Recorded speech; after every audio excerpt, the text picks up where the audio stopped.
Bismillahirrahmanirrahim. Assalamu alaikum for class. How are you all? I hope you will be fine.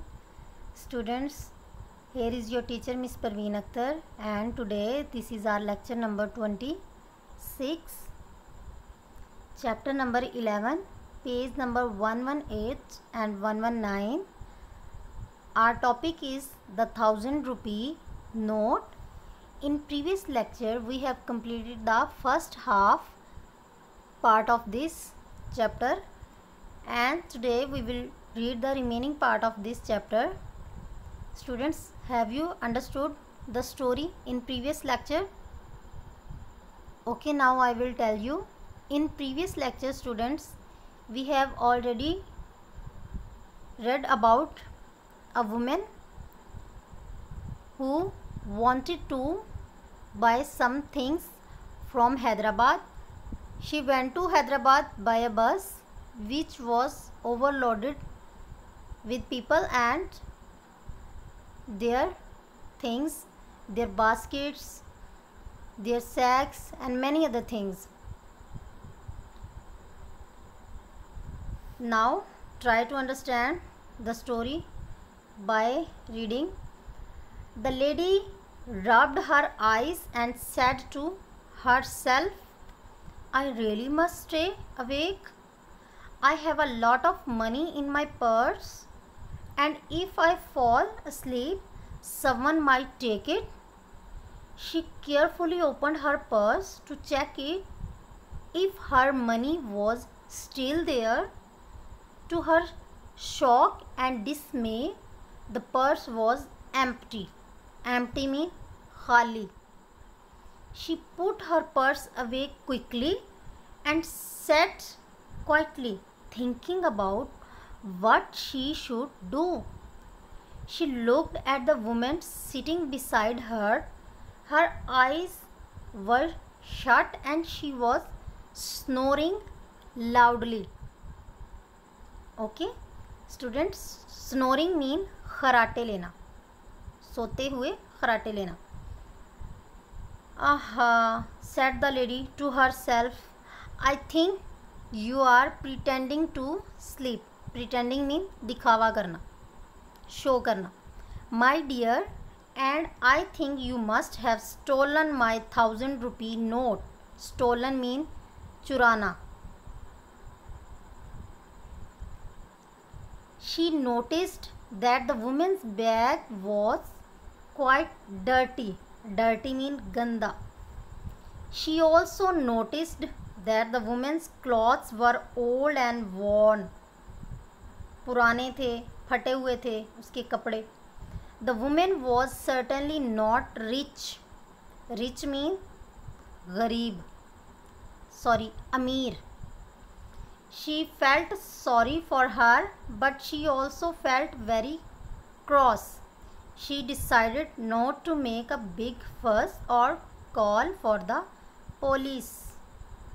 Very carefully and quietly, the lady opened the woman's bag, and there on the top of a large red handkerchief, handkerchief means rumal, lay the 1000 rupee note. She carefully pulled out the note and tucked it away in her purse. When the bus reached Hyderabad, the woman and the men, the children and the chickens, the sacks and the boxes and the bags all poured out of the bus. With some difficulty, the lady got out too. She had a wonderful time in the city. It means she had enjoyed her shopping. She walked up and down the market and stopped to look at the people and the traffic. She gazed at all wonderful things in the shops and even talked to some of the shopkeepers. She bought lots of things. The day went by very quickly. Soon it was time to catch the bus home. A young boy helped the lady with her bags and parcels Luckily, she was early and found a good seat on the bus. She looked around at the people on the bus. She saw faces she knew and many she didn't know. One she remembered was that of the woman who was now sitting at the back of the bus, looking very upset indeed. In no time at all, the bus arrived at the village. The lady's husband was there to greet her. He helped her to unload her bags. Then he scratched his head and looked very puzzled. He stared at all the bags and parcels. I see you have bought a lot of things today, said the husband. But where did you get the money? Oh, the woman said, what a silly question, replied the lady.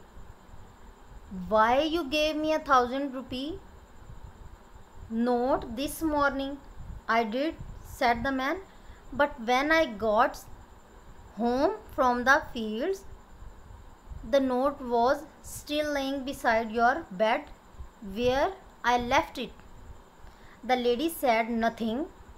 She turned and looked at the bus. It was going off at a great speed, leaving behind it a huge cloud of dust and smoke.